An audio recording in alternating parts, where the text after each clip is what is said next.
This is The Baseline, discussing the hot button topics of the NBA. Welcome, everybody. You're tuned to The Baseline. Callie Warrenshaw discussing the hot button topics of the NBA. Yeah, man. It's about that time. Check your watch. We're ready to rock and roll, baby. NBA Media Day is upon us. So you know what that means. We are T-minus, I want to say, 25 days, give or take, before we get to NBA tip-off. Teams have gotten together already in their OTAs, getting ready for their preseason games, which will probably take place in less than a week's time frame. But as always, man, it's just another exciting time for your boys to get back on the microphone and start rolling out that content, getting you ready for this upcoming exciting NBA season. So without further ado, man, let me go ahead and reintroduce my man with the master plan, www.shawsports.net, Big Kahuna PNC, my man, Mr. Warren Shaw, repping out of Fort Lauderdale, Florida. Back like it's never been done before, fresh out the gate. There's only been, a 2-week hiatus, a little bit. What's good, man? Great to be back. You know, it's like the first day of school when, the NBA season truly officially begins with Media Day. Our favorite time of year, obviously playoffs obviously included in that, but it's basketball season. Basketball is officially kind of back here. And much to my wife's chagrin, her least favorite time of year as she comes in and I'm watching Media Day from all around the league and I'm taking notes and she was like, oh, it's back. Yes, damn right, it's back. And we back up in this joint as well, too, the baseline for yet another season of NBA basketball, bro. And I could not be more excited to do it with you for another year, bro. I know, 14 seasons and counting. Right? You can count on. I mean, most people, marriages end after 10. So, yeah, man, we've been doing this for quite some time, and there's always a new wrinkle to, what I'm saying, not just what we've been covering, what we do, but there's always a new wrinkle. This is why I appreciate and love so much the evolution of the baseline, because we continue to evolve. We continue to adapt and change. And listen, man, we're not trying to toot our horns, man, but we know a lot of talented people. We know a lot of people who've made sacrifices, people who have rolled the dice.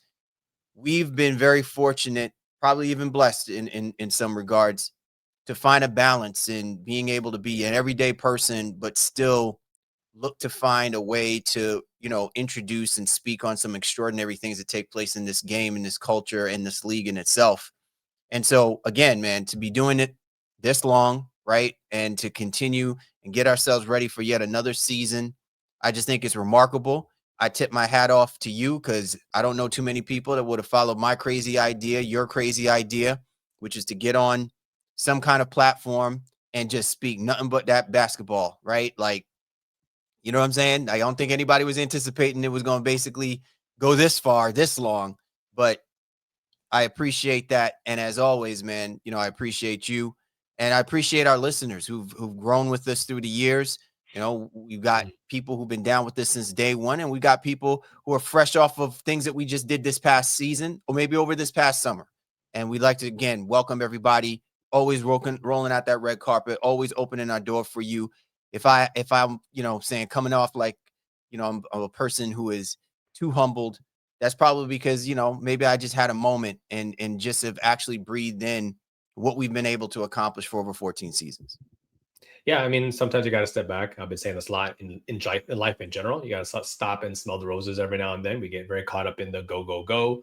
And you don't realize, what you've been able to do, who you've been able to impact, who you've been able to connect with, as you've, I think so eloquently put. So the baseline has been here to stay and is here to stay for a very long time. I'm very excited of the body of work we've been able to produce, especially in the latter years here with the 19 Media Group. But even before 19 Media Group was a thing, you and I were rocking. And again, I think our friendship, our brotherhood definitely shines through in what we produce on a day-to-day basis. Yeah, and we're back here, again, for another season. So it's an exciting time. We're not here with the cliche stuff like that some of these folks might have heard at Media Day with something. I'm in the best shape of my life. We're always in the best shape here on the baseline, and we always give you what it is. Exactly, man. Hey, it's that Pilates for me. So. Anyway, we got a great show for you, man. As you know, it's NBA Media Day, so all of the teams have obviously opened up their doors to their favorite people in the world. I mean, they love these people like it's their own family during Christmas, right? Yeah, Like, something like that. Mm-hmm. and so as always, man, my man Shaw has had the opportunity, and with the hard work and perseverance, and you know what I'm saying, making sure he's keeping those Heat people honest. They were nice enough to allow him the access, you know what I'm saying, backstage access for Miami Heat Media Day. So we're going to get into a little bit of that. We'll also get into a little bit of stuff that's happening around the league. I mean, just because it's Media Day don't mean the medium stops at just the players. So there's obviously some news and notes that's taking place as we are starting to get close to the start of the NBA season. As always, we appreciate every single person. Like I said earlier, to you and yours, be sure to get at my man Shaw at The Warren Shaw. You can get at me at GameFace Lee. The show's Twitter handle at NBA Baseline. You can also go to www.thebaselinenba.com to not only check this episode out, but also all of the content that we've been rolling out for the umpteen years that we've been doing our podcast. So if you want to get a little background, you want to do a little research on how our flow works, listen to some of the older episodes and stuff. So get yourself ready for this upcoming NBA season.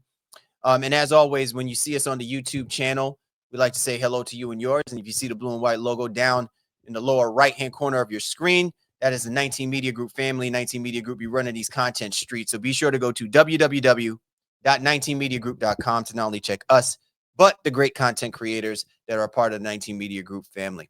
So with that being said, Shaw, let's go ahead and roll out. You know what I'm saying? Like my man Luda would say, ride out. You know what I'm saying? Like our man Orlando Octave would say, right? We're going to ride out, and let's talk about NBA Media Day, specifically your experience being down at the Miami Heat Media Day. Set the tone for us. What was it that you took away from your experience with Miami Heat's Media Day? The biggest thing for me was the realization, I think, of Erik Spoelstra as a coach. I got there about 2 minutes into his press conference, Miami traffic and all. But he became very reflective, and he's always good. Like I've told you this on this podcast 100 times over. I like coach talk, right? I get more out of coaches speaking than players for the most part, but it's a players league. And so we all understand that. But he was very reflective. This organization was humbled by that embarrassing, 4-0 sweep at the hands of the Cleveland Cavaliers. That's not how they want to go out, culture and all. And they feel like they have some things to prove. This and her, in some ways, happy that they're disabused of the Jimmy Butler situation, and I can just focus on playing basketball. This is the kind of team that Erik Spoelstra usually overachieves with, right? No kind of lower level expectations from the outsiders, but high expectations on the inside. But Spoelstra was very reflective of who he is, how he needs to handle old players and new players.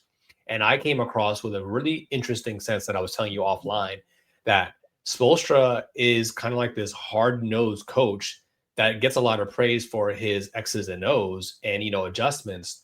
But there's really such a thing as a Coach Spoelstra doghouse. And I witnessed, this is too strong a terminology, but almost like a shared trauma with some of the players who were in Coach Spoelstra's doghouse at some point last year, and now trying to figure out, okay, well, how can they get out of that? But on the flip side, hearing him saying, hey, I got to be better about connecting with people on a human level and not just getting into what I need them to do, what I want them to work on the X's and O's of things. So that was a really interconnective part of the conversations that I had with players, and kind of like watching the barometer of the Heat Media Day kind of in person. Like you might not have picked up on it if you weren't really there, but I'm telling you, like God on the truth, I'm not here giving a scoop or anything like that too. I'm blessed that they let me into their arena, into their organization to be a part of their Media Day. But it was really interesting from my lens to kind of pick up on that little tidbit. I want to quickly piggyback on what you just said, Shaw, because it's now made me reflect about, let's remember, right? Like Coach Spoelstra is in our generation, right? He's around our age group, So he's been coaching back when we were still in college. You know what I'm saying? He's been doing this so long. And I almost want to make that comparison to what we saw with Coach Popovich. Now, I know people are going to sit here and be like, is he trying to compare Spoelstra to Popovich? I'm not trying to do that, but I want people to really think about where it is I'm going with this. Remember, Coach Popovich was brought up, you know what I'm saying, under a very strict and very culturally influenced, disciplined background, right? It's my way or the highway, right? It's got to be this, and this, and this is the structure, and this is how it is.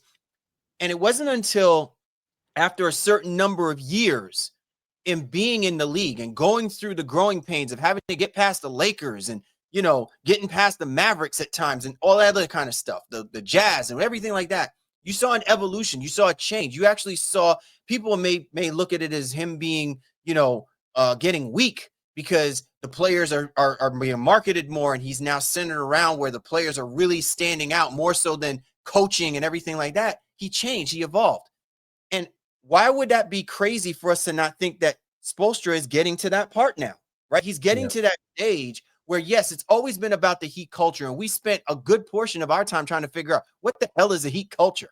And you can only be able to kind of guesstimate that via through Pat Riley or via through the way that the players respond.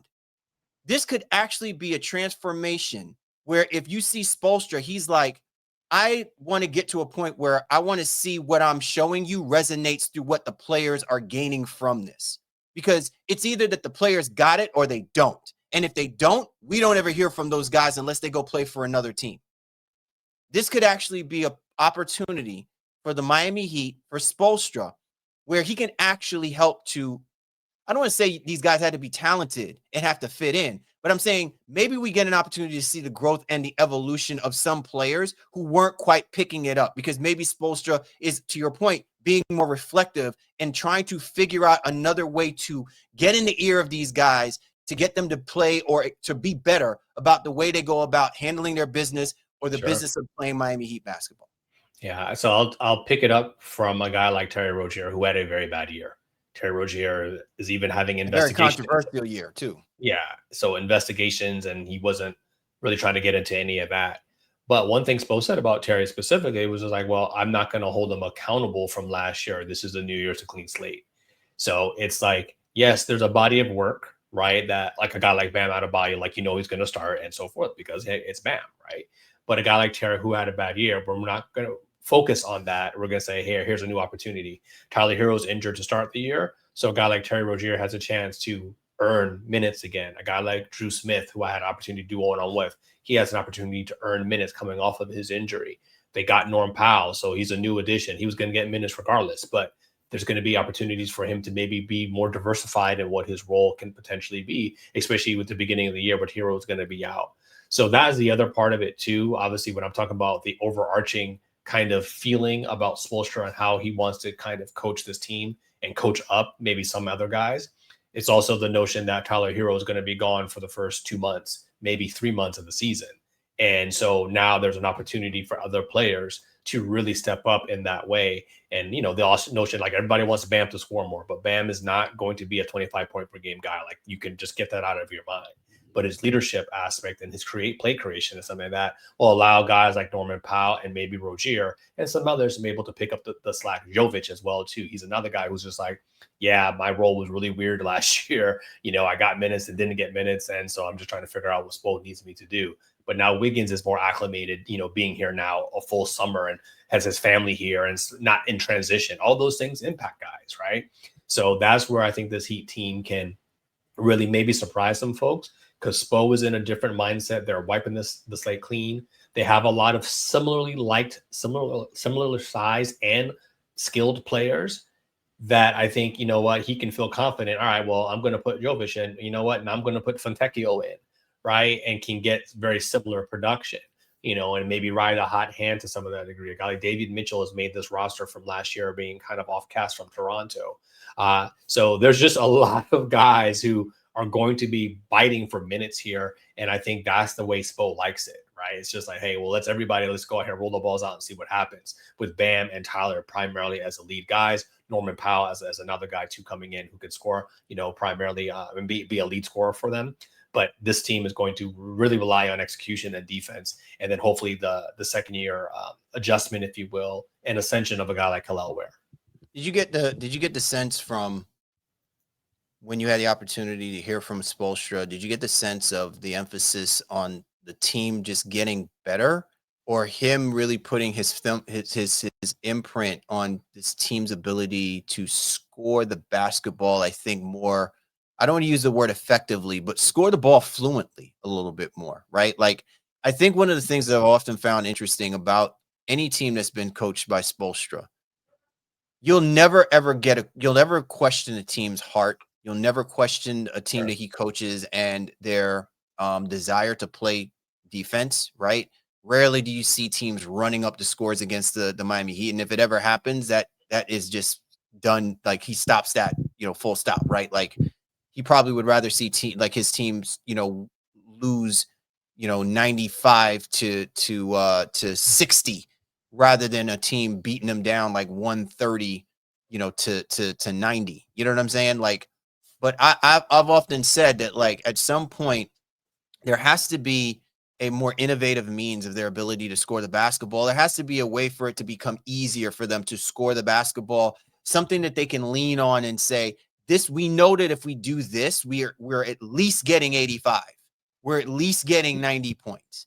You get the sense that there is that level of, to your point, reflection on what he may need to do in order to find them, to get it to so it's easier, not just as star players, but all of these players, to find ways for them to get within a flow offensively, to be fluent for them to score the basketball.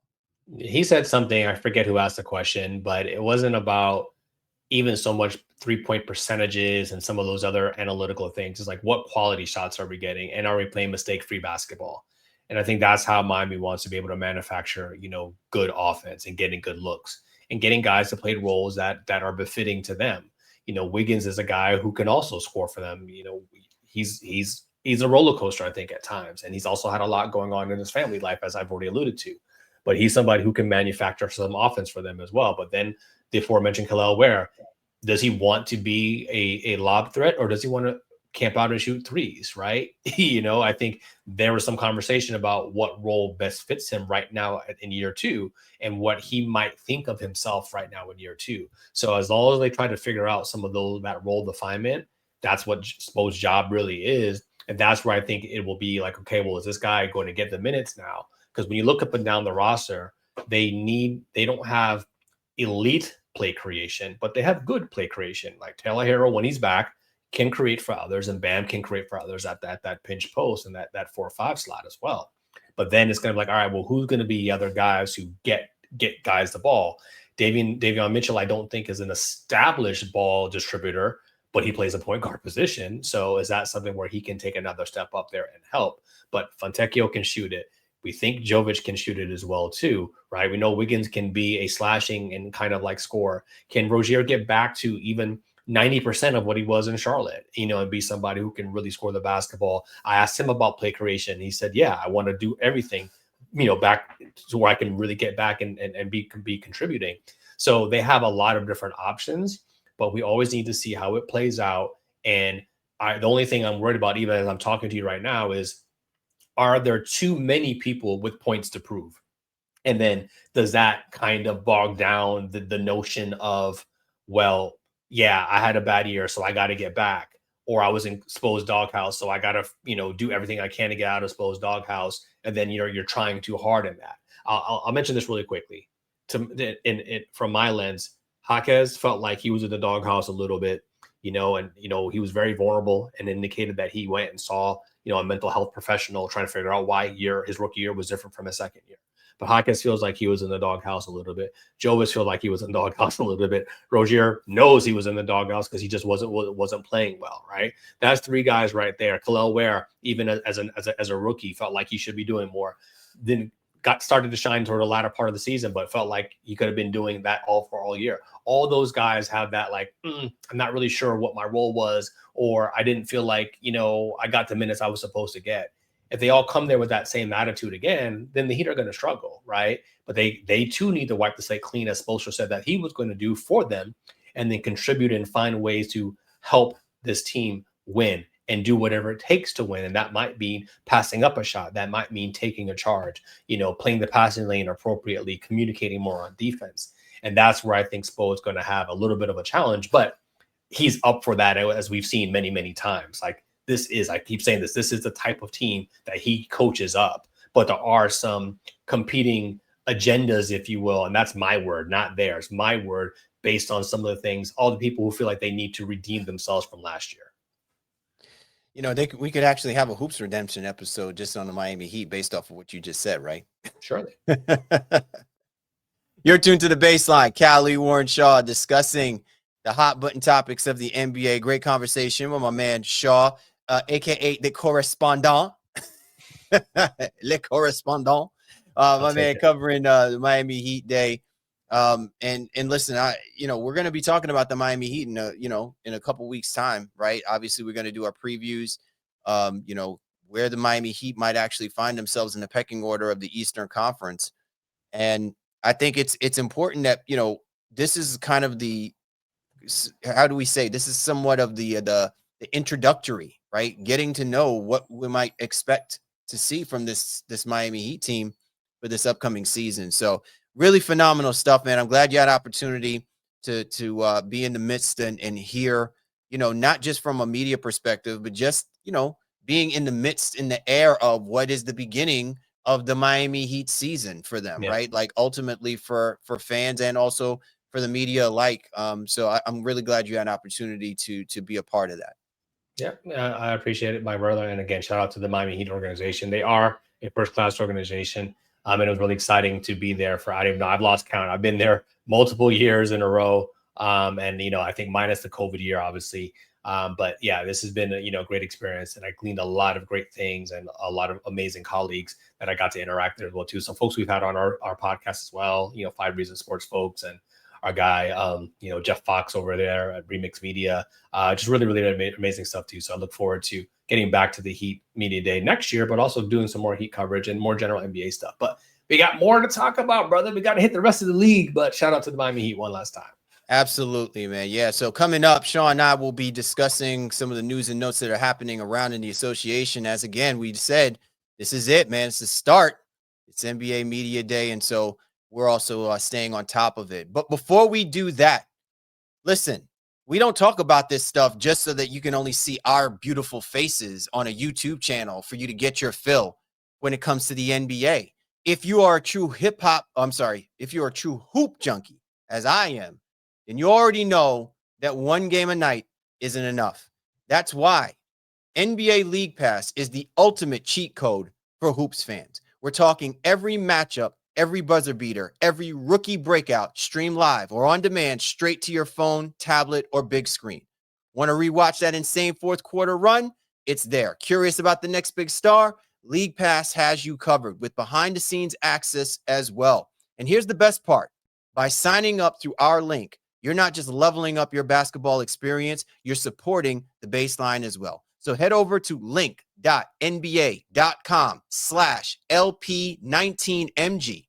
Don't just watch the highlights, live the season. NBA League Pass, where the game never stops. Coming up, Sean and I go into Around the League notes. It's happening in the association. Don't miss it here on the Baseline. We are back. Callie Warren Shaw, Baseline NBA podcast. Just finished talking NBA Media Day, Miami Heat NBA Media Day. My man Shaw covering, everything that's been happening down there in the what do they call it? What is it down there? Is it the Sunshine State? There we go. As always, man, it's great that we are able to kind of lead off into what's going on down there with the Miami Heat. So let's transition ourselves and kind of get into stuff that's been happening around in the association. And first things first, Nikola Jokić making a very assertive proclamation. He says that he plans to retire a Denver Nugget. I got to tell you, I admire this dude. If he says he's going to do it, I am not one to not believe him. So clearly, the Denver Nuggets have gotten in his ear, done all the right things behind the scenes for him to basically come out and say, my present and my future will be a Nugget. For as long as he plays basketball. For as long as he plays basketball. Yeah, and rides horses. Yeah, so he more or less was just indicating, like, listen, he's not worrying about contract extensions. He doesn't really think about all that. His plan, as you alluded to, present and future, is to be a Nugget.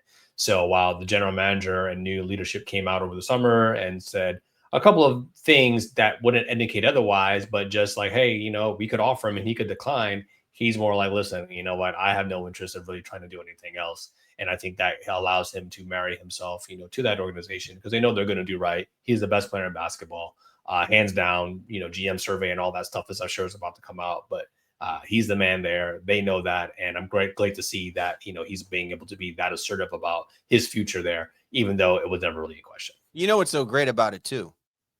We've seen Nikola Jokić, and again, maybe this is something, you know, for athletes in general who really, like, they put their all, their everything into them competing, and it's crushing when they don't, achieve, whatever their ultimate goals are, whatever it is that they're setting themselves out to do. And we've seen it break people, right? We've seen athletes like just basically become a shell of themselves if they've fallen short. Nikola Jokić he's been adamant that he said there is more to this game than just playing the game. He's made that perfectly clear. But that doesn't mean that he's not competitive. It doesn't mean that he doesn't command the respect of the players that he plays with. And it doesn't mean that he doesn't want to go out and win. He does want to win. But he is, also has made it adamantly clear, like, this game will not ruin him or run him. He will run the game. And so if you're the Denver Nuggets, man, you got a genuine person there, because most athletes hide behind, saying they have to have an alter ego for us to buy into whether or not that is or isn't the case. Yeah. And so it's empowering, but at the same time, it's like, all right, Jokić can get away with saying that, whereas a lot of other players are probably not in that space right now to say that or command that. I believe Jokić because he's already basically achieved everything you could possibly achieve and done everything that he could possibly do. If you're the Denver Nuggets, though, I'd be very careful, because he's saying that to say, don't screw me over, right? Like, do right by me, right? If my heart's in this, you will never question where I am. I'm going to be a Nugget, but don't make me have to question that. Because if so, we're going to have these kind of conversations that Giannis is having right now with the Milwaukee Bucks. Yeah. Good point. But yeah, I think Denver's in good hands, and Jokić is not looking to, upset the apple cart, as you say. Just keep it moving, man. And the Nuggets should be good, and they've done a lot of great things this offseason to improve that roster. All right, so especially about you saying keeping it moving, we are going to keep it moving. And if I'm Kawhi Leonard in the Los Angeles Clippers, I wish they had kept this thing moving before it even had happened. But now apparently Kawhi Leonard, he has a voice and he speaks. And he is saying that the LA Clippers will be acquitted of all wrongdoing and charges. And there's a level of confidence here. Now, I don't know which Congress person he's sitting there getting his talking points from. But I just find it very bold of him to actually be coming out and saying such things in this moment in time. No, I mean, I was surprised he said he even addressed it at all. I thought he might have just brushed it off, but he spoke with a certain level of not only confidence, but certainly even a level of depth for Kawhi, where something like that is even concerned. He was like, yeah, I don't pay attention to headlines. I think he might have called Pablo's story clickbaity or something along those lines. I don't want to misquote him, but that's what I had read. But ultimately, he's just like, listen, and I'm still owed $7 million in some of this situation. So, listen, Kawhi, no-show job, Soprano style. It is what it is. I just hope there was nothing nefarious there, but I'm glad he was able to address it. And let's see how much of a distraction this becomes throughout the course of the regular season. I think it's a distraction just because he said something. Listen, the only thing that was clickbaity about it is the fact that there's more and more stories that keep coming up about the fund company and the company itself, and more about whether or not Ballmer knew or didn't know. And that's always going to be the case when that amount of money is, up in the air and it's involving a major league, a pro sports team and a pro sports league, right?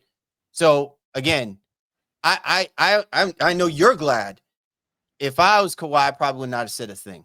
I would not have said a thing until the NBA has said something to it, because now if you are wrong or you're even a half a word off of what you're saying, you have now opened up another reason for things to get clickbaity. Listen, and you don't even say, I'm only going to cut you off from this one. Do you think Kawhi cares? Kawhi could not be bothered. Now, no, because he's got his money. Does this matter for the Clippers? Sure. But Kawhi does not care. Like, I mean, I don't think we can be any more certain about a player who does not care what the media has going on or how they're going to dig and investigate. He is unbothered. And we could only be so lucky to have his level of not giving Fs when it comes to placating or, giving answers to things. So the fact that he said something, if it goes left, he's not going to care. It's not. I get you, Shaw, but it is a shame a little bit, though, because if you really think about it, the LA Clippers are really doing their best to protect Kawhi Leonard. So is Kawhi Leonard really protecting the LA Clippers? And that's what I'm saying. That's when sometimes just not giving an F. Yeah, that sounds really cool and everything for that person, but it ain't really cool for an organization who rolled the dice on bringing you to them so that they can start hoisting some banners, giving them a reason to go get an old arena completely separate from Big Brother LA Lakerland. You know what I'm saying? I understand what you're saying. So everybody else looking at that situation would say that the Kawhi Leonard saga and or era in LA Clipperland has been less than. Maybe some would even go so far as to say it's a disaster. You think Kawhi would utilize those words? He would not. He would be like, hey, I've played. I'm a borderline Hall of Famer. I've made my bread. I got my bag. And I'll see you in LA. Well, so, Shaw, I know we're going to, man. I don't want to go down that rabbit hole. I don't want to go down that rabbit hole. Save it for the Western Conference. Okay. No. But this is something separate. What I'm saying to this point, though, Shaw, is I think anyone who is naive in thinking that Kawhi Leonard coming to the LA Clippers to do what they were is very much like what the Brooklyn Nets did when they went and got Kevin Durant. You know what I'm saying? Like, they saw something else out of all of that I think they completely misread, and only the money and the terms and what they basically did, rolling out the red carpet, basically giving the franchise to a player who I just think is in a different space, has a different mentality about how he sees the game of basketball, how he goes about playing the game of basketball, is not the same kind of thing like you doing this for a Kobe Bryant, or you doing this for a LeBron James, or you even doing it for a Dwayne Wade. And I think that is where the LA Clippers screwed the pooch on this. If you wanted a guy to go out there and be a franchise killer, you know what I'm saying, make life miserable for the LA Lakers and all of this stuff, great, awesome. But if you're hanging your hopes on Kawhi Leonard being a guy who is going to be the front end face franchise, the usher you into the new era of what we perceive as LA Clippers basketball, man, I hope you had a legit backup plan to that, which they didn't. And I think this is why now, to your point, the not giving an F thing, I'm not surprised by it. What I'm saying is I feel bad for the Clippers because now they're getting all of the I don't give an F on this. All right. So we're going to change that up from Pablo Torre finds out. Let Shaw find out. I don't have those type of chops, but I have opinions. Cal Lee Warren Shaw, Baseline NBA Podcast, as we keep things moving along. All right, Shaw. Let's want to take a couple of minutes to really kind of highlight what's going on with the Houston Rockets, right? Like, so obviously off-season moves that have been made. The Houston Rockets were really considered as what? Early off-season contenders for the Western Conference title, getting Kevin Durant, you know what I'm saying, moving pieces along. They still have their core. They've got an up and coming, really young group of quality players with Smith, with Sengun, with Thompson. And now we find out that VanVleet is going to be gone for the season. And even in the midst of that, Durant has said, yeah, I'm going to go ahead. I'm going to extend my contract, with the Rockets and stuff like that. With that being said, I find that what should be really important for the Rockets, losing a guy like Fred VanVleet And how much of that impact is now going to be on putting more onus on Kevin Durant's ability to help lead this basketball team? Because arguably he is the veteran person now next to a guy like VanVleet. He's going to have to be that guy. Yeah. Listen, as many people have said, and Kevin Durant is great and is our first battle Hall of Famer. A leader of men has not always been his first calling card. And Fred VanVleet, as a guy who's been on himself, as somebody who is also, I think, the president of the Players Association, newly elected as well, too, is a leader of men. So Fred will still have the ability, as much as he wants to and can be around while he's recovering for his injury, to kind of still have an input on this team. I don't know that KD's going to be that guy. I don't.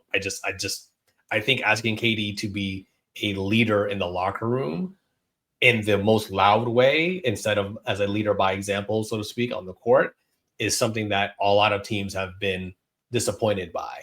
And again, it's not shade. It's just kind of like the body of work that we've seen.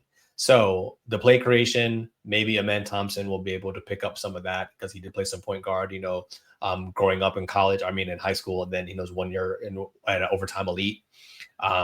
They still have Aaron Holiday. Reed Shepherd is obviously was already going to get a great opportunity. But when you're talking about leadership, I think that leadership in terms of like scoring, yeah, that'll be KD, but the leadership in the locker room, I think that'll still come from Udoka as the head coach, and then maybe Fred VanVleet if he's still willing to kind of be around in that space. And that's the best I can say of it right now. I don't have a lot of warm and fuzzies about the former of what you've asked me in terms of KD being that guy to like, hey, come here, young buck, and put my arm around you, and and show you the way. That just hasn't been his way to date. Yeah, and I think that to me is the biggest key about where the Houston Rockets are going to find that, right? There's a vacuum in the vocal leadership on the floor, not off the court, and certainly not in the locker room, because I think VanVleet, for him to feel like he is making progress, I mean, he's going to have to be around those guys, and he's going to have to be in the ear of whoever the starting point guard is going to be for the Houston Rockets. The Houston Rockets have emphasized that they're not going to go crazy and try and rush into trying to bring somebody on. And I appreciate that. This is an opportunity for some of the younger guys who I've had an opportunity this past season to, compete in the playoffs, right? So they have a little seasoning under their belt. They could easily step in and to quote unquote be vocal leaders. So for Udoka, he doesn't necessarily need a VanVleet kind of point guard. He needs a heady point guard, someone who is going to get their young players and KD in their spots. But I don't think you necessarily need to get like that kind of vocalized leadership. I think you just need someone who's intelligent, can play the game, can operate in a space where those other guys can thrive, and kind of be clutch in certain situations. Doesn't have to be VanVleet clutch. So, but I think more than anything, there's such a big blow to your point, though, Shaw, about what the expectations are for Kevin Durant. You have to make it so Kevin Durant just goes out there and plays basketball. Just go out there and hoop. Yeah. And we'll see if whether or not that's what's going to take place. And obviously, too, we're going to see where the tolerancy level for Udoka is going to be, because that's navigating a very delicate ship. You've got a very, veteran-laden kind of player in Kevin Durant, and you've got some young guys that he's obviously spent time and energy getting them to a point where he wants to see a level of independence and accountability coming from there. And it can't be messed up because Kevin Durant feels a certain kind of way or has a certain kind of expectation of how he gets to play on that basketball court with that team. So that combination, along with losing, like VanVleet was pretty much the ball whisperer. I think he would have been a reason to channel that communication for what Udoka expects from Durant and what Udoka expects from those young guys. And that is missing, and we're going to see how long that can kind of shape before start. I've never really heard much about Clint Capella as a locker room presence, but as a veteran, he's there. Steven Adams also returns, and don't forget they have Uncle Jeff, who they do like, and he is somebody who is helping and putting his arm around guys and kind of showing them the ropes types of situation. So KD, with all his glory and obviously his accolades and just overall experience, can contribute to that. And maybe they'll have enough without Fred VanVleet, with some of the other veterans that are already on the roster. I tell you what, wish I would have been very interested to see if Marcus Smart was still available, what he would have been like for that team. Because I think he would have been a very good, solid backup player underneath Udoka. He got an opportunity to thrive. And Sure. I think it his happens skill 2 set months would have. earlier, and they have a lot of different options. It happens when it happens. So, again, right before training camp, and it's just a different situation. But they have a lot of I am assets. surprised, though. I am surprised that the Rockets weren't looking at him. I am surprised that the Rockets weren't looking at him and try to go after Marcus Smart when he was available. So I was a little surprised by that. You're tuned to the Baseline. Callie Warrenshaw discussing the hot button topics of the NBA coming up. We're going to finish off this show. A little bit more news and notes is happening around the league, so you do not want to miss it here. Callie Warrenshaw, Baseline NBA podcast. Stay tuned.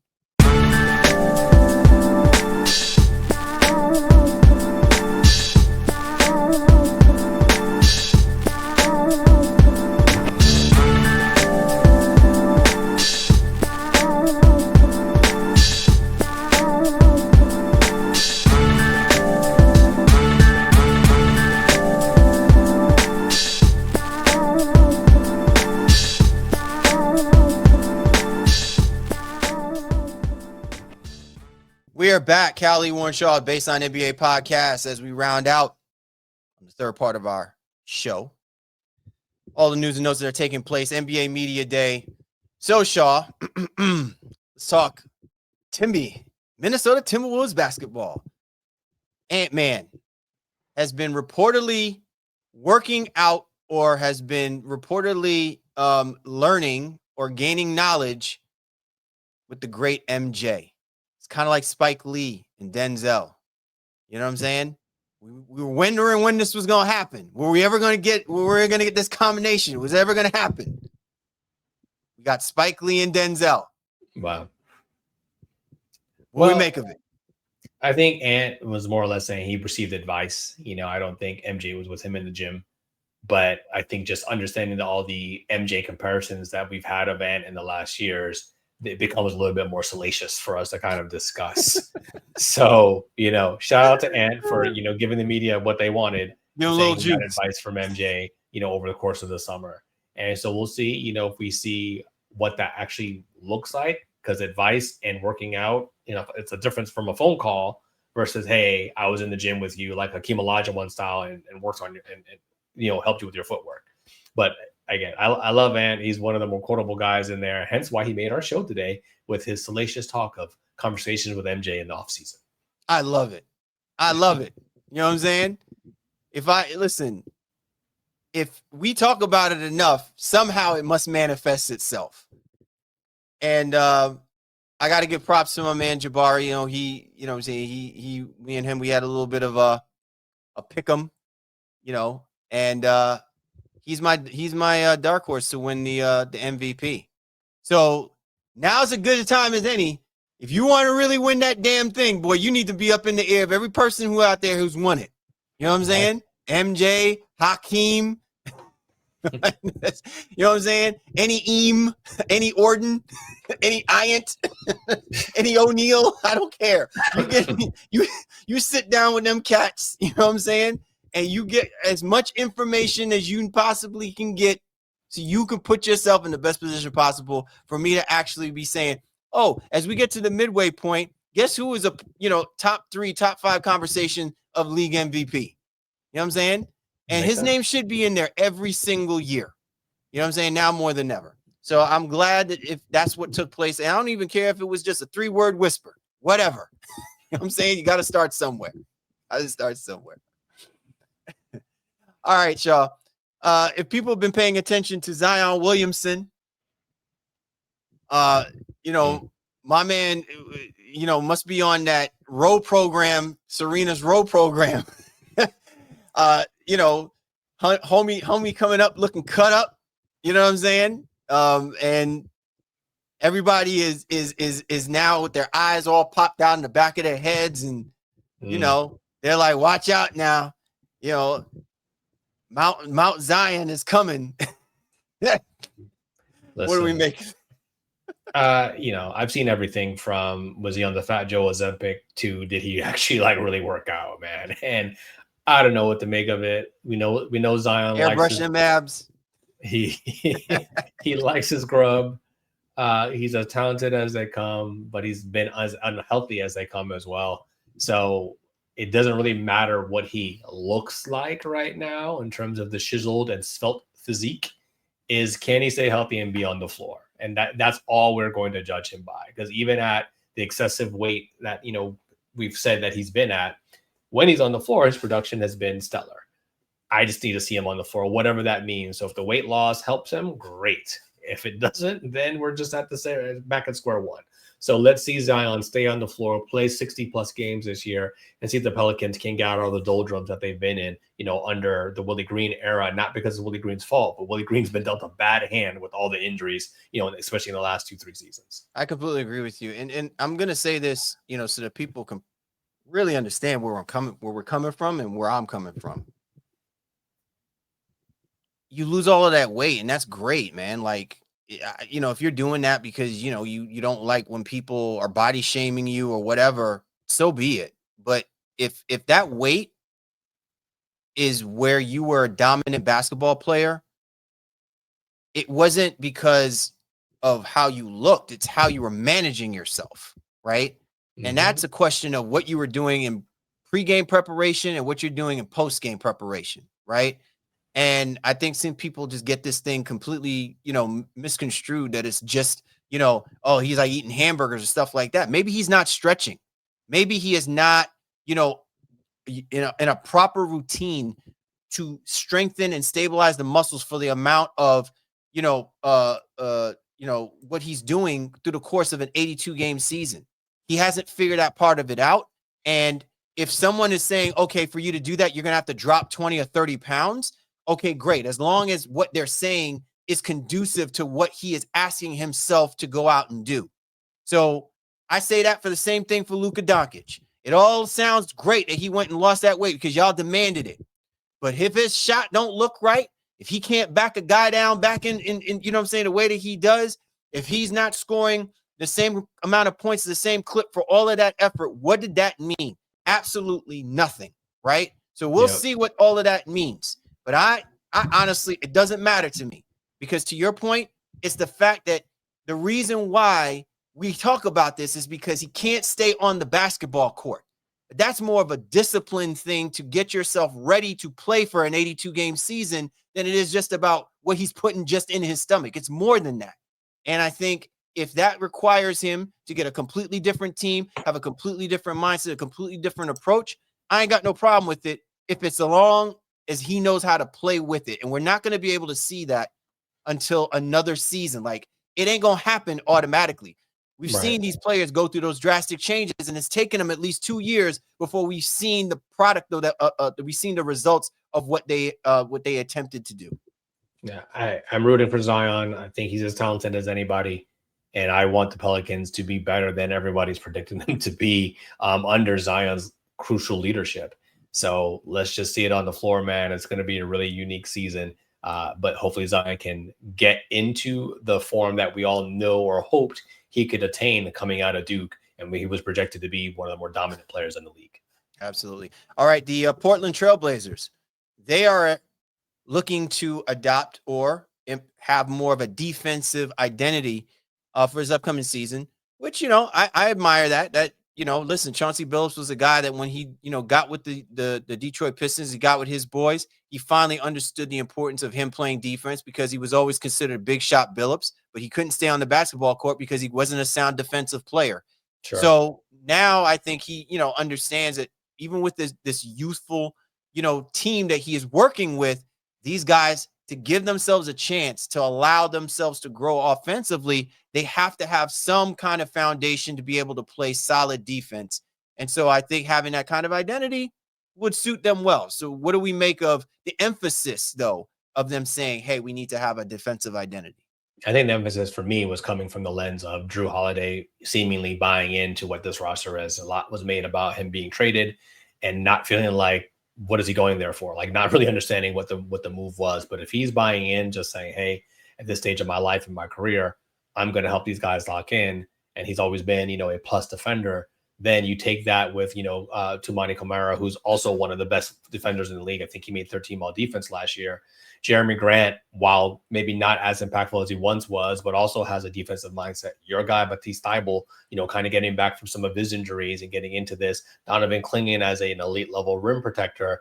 Again, these guys don't scare you offensively per se, but they do say like, oh, they can really go in there and lock you the hell up. Robert Williams, if he's able to come back from injury. All these are guys who the Portland Trailblazers expect to play key minutes, along with Shaedon Sharpe. And now Scoot Henderson has a nagging injury. He'll be back later in the season. But again, they'll have enough firepower, if you will, but they're going to hang more so on their defensive identity, as alluding to, because of those guys, because that's where they have been able to make their hay in the NBA. And so I think if they just go out there and try to be just ragtag, dog you down type of defenders, the Blazers could have a lot of success, going into the season and continue the kind of like the surprising success that they had at the end of last year, kind of the breakout year of Denny Avdia as well too, and now getting him away from DeAndre Ayton. I think this Blazers team could be a lot of fun and could challenge for a playing spot in the Western Conference. Yeah, so they sound like dark horse, right? Could be one of your dark horse picks. Yeah, I mean, again, playing. I'm not, going anything crazy, but they can build off of that success. But we'll save some of that for the Western Conference. Okay, good. Teaser. Hey, man, every now and again we got to tease. So we do it in the biz. Exactly. Finally, Shaw, Jonathan Kuminga, stalemate with the Warriors. No surprise there. I just want these guys to, like, this is starting to become like one of those shows, like what, Love Island or, whatever the case may be, like 90 Day Fiance. Like, yo, man, let's call it a wrap, man. Move on from each other, man. Real talk. Yeah, I mean, the Warriors get Al Horford in. They finally, that was much rumored about the summer, D'Anthony Melton as well too. But then Kuminga's like, yeah, I'm going to go ahead and stay from this media day situation for right now. And that's not to say that he won't join them by the end of training camp or even their first preseason game. But given all the controversy around it, I think it was probably best for both parties. And I didn't pay attention to how many questions Steph and Draymond got asked about that, and I'm sure they did. But Kuminga himself didn't want to put himself into that fray. And I'm glad the team and he agreed that was probably best for them right now. Like you said, let's go ahead and wrap this thing up. They want, again, it's been much ballyhooed about what both sides want. I just think they need to kind of agree to part ways. And Golden State seems to be kind of holding steadfast into maybe wanting certain things that Kuminga does not want to deal with. But again, it doesn't matter what side of the fence you're on. I just think we all recognize that this is a relationship that needs to end.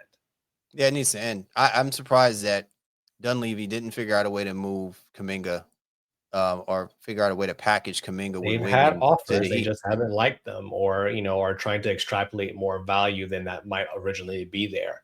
And that's Dunleavy's right as a president and governor, or not governor, but as a president, to say, you know what, I think we can get more. But they've offered him more than some other teams can for Kuminga, but Kuminga does not want to be in Golden State. Like he does not want that.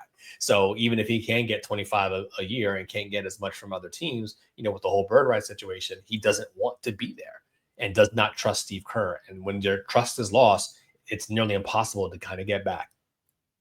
Yeah. But the one good thing for Kuminga, though, is he's never given you a reason to be that kind of a player that is so malcontent that if you put him in a different situation or with another team, that he won't, ingratiate himself to whatever that team, that culture is going to be, right?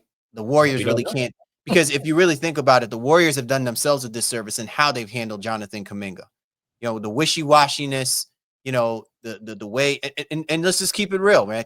Steve Kerr, to me, did not really do a great job, really handling Jonathan Kuminga, really settling into where he can fit in with that. I'm not going to put this on Steph and Draymond or whatever the case may be, because whether they wanted him to or not wanted him to, ultimately it still comes from Steve Kerr. And those guys ride amongst each other. And I just feel like if you weren't going to be sold on Kuminga, then you should have moved him when you had him at the height of what he was actually giving the Warriors. And that to me is just, it sucks, because I think that there's a place for Kuminga. There's a couple of teams. We just finished talking about one of them. I would have liked seeing Kuminga playing with the Miami Heat. That level of athleticism, and you have a healthy Tyler Herro. If you had Wiggins as well too, you move Wiggins back to the 2, or Bam at the 5, and you have Kuminga playing the 4. I don't know, man. I just don't know what the Warriors are doing, bro. Well, we will see. They feel good about their perspective this year. Full year of Jimmy Butler. Look on your face. Their perspective, their prospect. Well, they feel good about it, and then maybe Kuminga is forced back into the fold in some weird situation, and we'll see how they handle it from there. But yeah, I think we're all tired of watching this from afar and just like, yo, like we all know it needs to end, so just end it already. But stubbornness prevails. Absolutely. Great episode, Shaw, man. Once again, you know what I'm saying? We didn't even have a warm-up episode, bro. Already out the gate, just hot fire, just woo. Just, you know what I'm saying? Lighten it up, man. I love it. That's what the NBA return will do to you. So, preseason games, by the time we're recording, our next preview, like we're going to get a lot of, some limited looks at some of these new rosters and teams. So rock with us here on the Baseline NBA podcast. Again, another year, another great season ahead. A lot of great guests kind of coming up for us in store. We're going to be amazing collaborations with our amazing partners at 19 Media Group and those outside of our media group as well, too. The Baseline, man, again, one of the best shows out there. And yeah, I'm a little biased, but I said it, man. I'm going to stand on that. Exactly. I mean, it's all good, man. There's nothing wrong with, you know what I'm saying? Yeah. We got it. We got the years in, bro. We got the years in, and no show jobs here, bro. we exactly. we come in, we put in that work. You know what I'm saying? Oh man, for the Baseline, Callie, Warren, Shaw, we appreciate you guys. Thanks for hopping on board with us this week, and we'll catch up with you next time.